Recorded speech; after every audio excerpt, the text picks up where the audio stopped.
577 കിലോമീറ്ററാണ് ജയ്സൽമേറിലേക്കുള്ള ഞങ്ങളുടെ യാത്ര. ഏകദേശം ഇനി ഒരു 345 കിലോമീറ്റർ കൂടി നമുക്ക് താർ മരുഭൂമി സ്ഥിതി ചെയ്യുന്ന ജയ്സൽമേറിലെത്താനുണ്ട്. ഞങ്ങൾ ചായ കുടിച്ച് 4 മണി കഴിഞ്ഞ് ഞങ്ങൾ തൊട്ടുപുറത്തുള്ള ഹോട്ടലിൽ നിന്ന് ഭക്ഷണം കഴിച്ചിട്ട് ഒന്ന് റെസ്റ്റ് ചെയ്യാൻ വേണ്ടി ഈ പരിസരത്ത് നടന്നു. എക്സർസൈസ് ഒക്കെ ചെയ്തു, ബോഡി ഒന്ന് വാമപ്പാക്കി. രാവിലെ 8 മണിക്ക് ആരംഭിച്ച യാത്ര 4 മണി ആയപ്പോഴും ഞങ്ങൾക്ക് 350 കിലോമീറ്ററെ നല്ല നല്ല വീഡിയോകൾ ഉൾഗ്രാമങ്ങളിലേക്ക് പോയി എടുക്കേണ്ടതുള്ളതുകൊണ്ട് താമസിച്ച് പതുക്കെയാണ് പോകുന്നത്. നമുക്കെന്തായാലും നമ്മുടെ ഇന്നത്തെ സായാഹ്നത്തിന് 4 മണി മുതൽ 7 മണി വരെയുള്ള ഈ യാത്രയുടെ വിശദമായ കാഴ്ചകൾ ഒന്ന് കാണാം.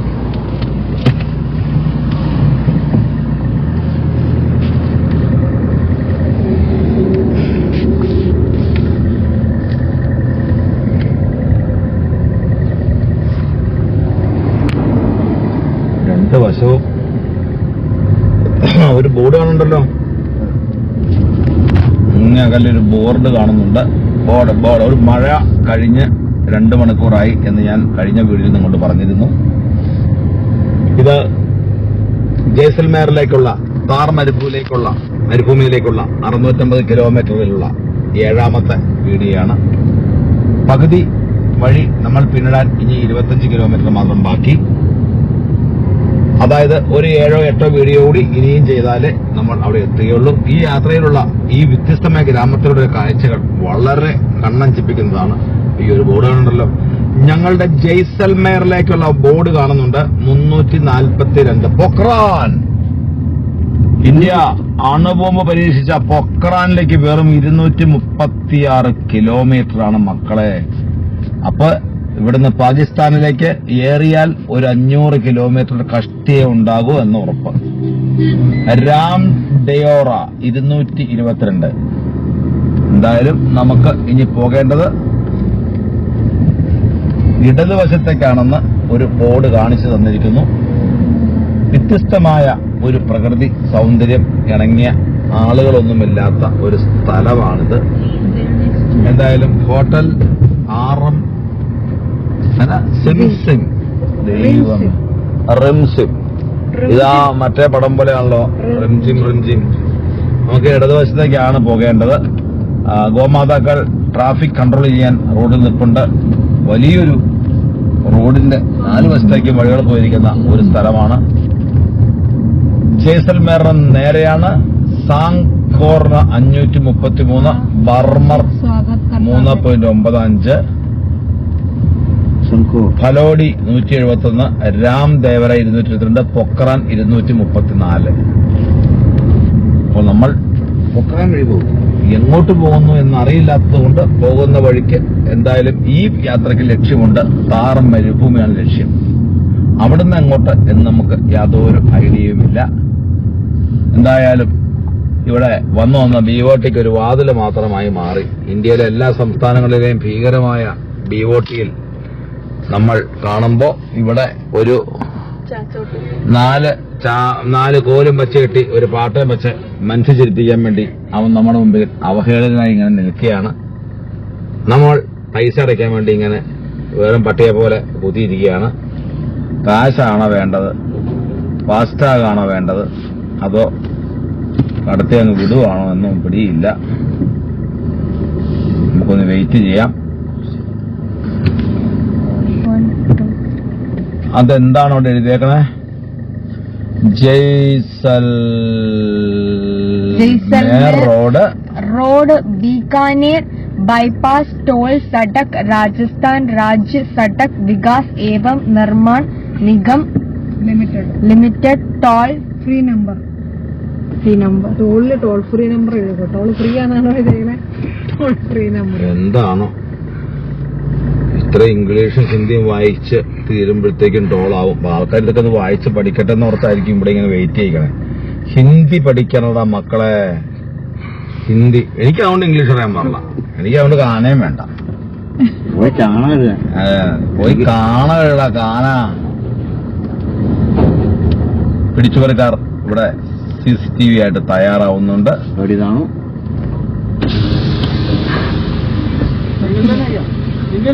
സിംഗിൾ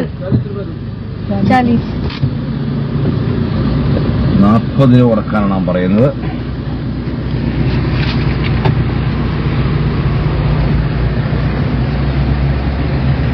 കൈ വലിഞ്ഞെത്തിച്ച് അവന്റെ ശരീരത്തിന്റെ ഒരു വശത്തെ കൈ കണ്ടമാനം നീണ്ടു പോകും അടുത്ത 2 വർഷത്തിനുള്ളിൽ ഉറപ്പായി. ഞാൻ വണ്ടിച്ചോണ്ട് നീക്കട്ടെ പറഞ്ഞ് അവന്റെ കൈ എന്തുമാത്രം വലിയും. എന്റെ കൈ ഒരു ദിവസം ഒരു പ്രാവശ്യം വലിഞ്ഞാൽ മതി.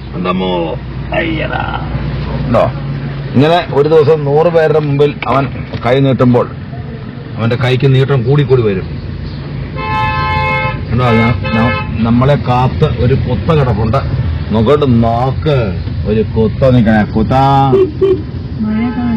പുള്ളി മഴ അല്ല, കുറെ നാൾ തൊട്ട് ഇവിടെ മരുഭൂമിയിൽ മഴയില്ലായിരുന്നല്ലോ. മാറി എന്തൊരു പുള്ളില് അത്യാവശ്യമായിട്ട് പോവാണ്. അങ്ങനെ മറ്റൊരു ടോൾ പ്ലാസയുടെ ബോർഡ് കൂടി കാണാം.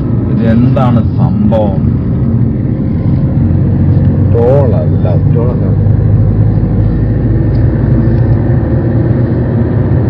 അടിച്ചതല്ല, തൊഴിച്ചതാണ്. ആരാടാ തന്നെ തൊഴിച്ചത്? ആണ്ടവനെ സൈഡ് ചെയ്യൂ. അതും ഷൂ ഇട്ട കാലുണ്ട്, അതും ഷൂ ഇട്ട കാലുണ്ട്, ബൂട്ടിട്ട കാലുണ്ട്. അതിന്റെ കോയമ്പത്തൂരിലെ മായാണ്ടി കുപ്പമല്ല, വിശ്വനാഥന്റെ കൊച്ചി. എന്നാ പവർഫുൾ വർത്താനല്ലേ? ഇപ്പൊ തീർക്കുകയാണല്ലടാ. ഇതന്നെ അത് ജയ്സൽമർ 337. നല്ല മനോഹരമായ ഒരു പമ്പും ഒരു പ്രദേശവും തെളിഞ്ഞു നിൽക്കുന്നു അല്ലേ? അതെന്നാ അത്? ഗോതമ്പ് നല്ല രസമുണ്ട്. കുഞ്ഞ് ഗോതമ്പാട്ടോ. ചെറിയ ഈ മണ്ണിൽ വലിയത് വളരാനൊന്നും ശക്തിയില്ലാത്തതുകൊണ്ട് അറിയാം, കുഞ്ഞ് ഗോതമ്പാണ്. അതിന് ഈ മരുഭൂമിയിലെ മണ്ണേതാ മണലേതാ ഗോതമ്പേ തിരിച്ചറിയാൻ പറ്റില്ലല്ലോ, എല്ലാത്തിനും ഒരേ കളറല്ലേ. കുഞ്ഞു ഗോതമ്പിന് വെള്ളം കുറഞ്ഞു. അന്ന് അതിലൊരു ബോർഡ് കണ്ടായിരുന്നു. അത് എന്നായിരുന്നു? ആ, ഇങ്ങോട്ട് മഴ അല്പം കുറവാ പെയ്തത് കേട്ടോ. നമ്മുടെ വണ്ടി അല്പം സ്പീഡ് കൂട്ടി പായുകയാണ്. ഇനിയും താർ മരുഭൂമിയിലേക്ക് 350 കിലോമീറ്ററിനടുത്തുണ്ട്. നല്ല രസമുള്ള റൈറ്റ് സൈഡും ലെഫ്റ്റ് സൈഡൊക്കെ നോക്കിയേ. അതിന് ഇതിലേയും കുറെ പൂടപ്പുല്ലുകൾ നിൽക്കുന്നുണ്ട്. അതിന്റെ അടിയിൽ നല്ല പൂഴി മണ്ണാട്ടോ. ഇതൊരു പ്രത്യേകതരം മരുഭൂമി. ഇതാണ് താർ മരുഭൂമികളിൽ ചെല്ലുമ്പോൾ നമ്മൾ കാണേണ്ട കാഴ്ച എന്ന് ഒരു സാമ്പിൾ നമ്മളെ കാണിക്കുവാണ്. ഇങ്ങോട്ടൊക്കെ വണ്ടി കയറി തിരിച്ചിറങ്ങി പോരുക മക്കളെ. ഓ,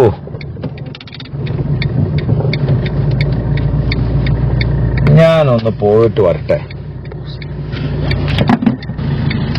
ഞാനൊന്ന് പോയിട്ട് വരാം. എന്താണ് ഉമ്മാരുടെ ടെക്നിക്ക് നോക്കാൻ അറിയണമല്ലോ. കാല് കുഴിഞ്ഞു പോവാണോ? നല്ല മഴയായാലും ചിലപ്പോൾ കുഴിയാൻ സാധ്യതയില്ല, പൊടിയും കുറവാണ്. ഒരു മരുഭൂമിയിൽ ഒന്ന് പ്രാക്ടീസ് ചെയ്തിട്ട് അങ്ങോട്ട് പോയാൽ മതി. ഓക്കെ,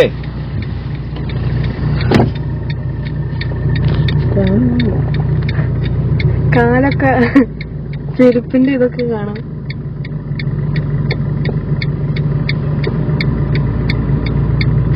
ചേട്ടമുണ്ടോ?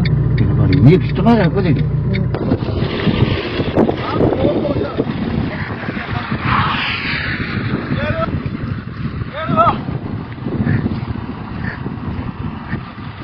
ഇതാണ് മക്കളെ കാഴ്ച. ഇതാണ് എന്നെ കാട്ടം നോക്കി, എന്റെ കാട്ടിന്റെ ശക്തി കാണിച്ച കേട്ടോ.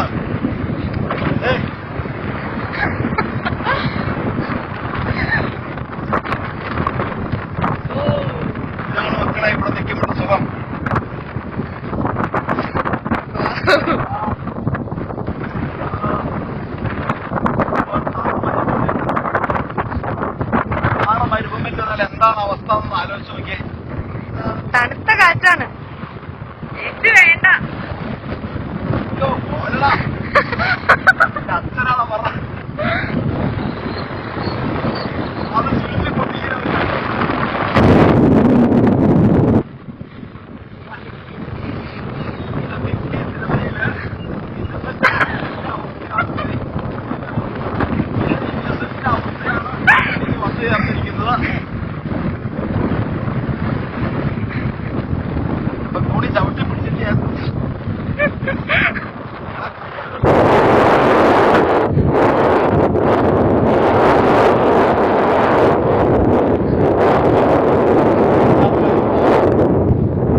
എക്സ്ക്ലൂസീവ് വീഡിയോകൾക്ക് ഞങ്ങൾ പലവട്ടം പറഞ്ഞതുപോലെ ഞങ്ങളുടെ വളരെ കഷ്ടപ്പെട്ടെടുത്ത രാജസ്ഥാനിലെ മരുഭൂമിക്ക് 300 കിലോമീറ്റർ ഇപ്പറയുള്ള ഒരു കൊച്ചു മരുഭൂമിയുടെ സാമ്പിളാണ് മക്കളെ നിങ്ങളെ കാണിക്കുന്നത്.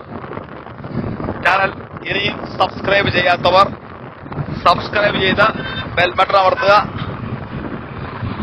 എന്തായാലും ഈ കയറ്റം കയറി വരുന്ന ഈ വരവ് ഒന്ന് ആലോചിച്ച് നോക്കൂ. ആട് ജീവിതത്തിലെ മറ്റൊരു വേർഷൻ പോലെയുണ്ട്.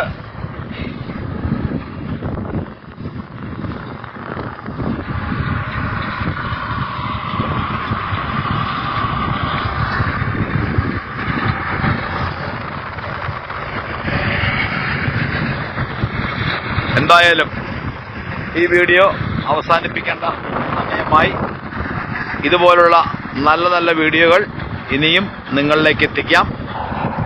എന്തായാലും ഈ ചാനലിന്റെ എന്റെ എല്ലാ കൈവീശി കാണിക്കുകയാണ്. ആ ലോറി ഡ്രൈവർ കൈവീശി കാണിച്ചു കഴിഞ്ഞു. സൂക്ഷിച്ചു.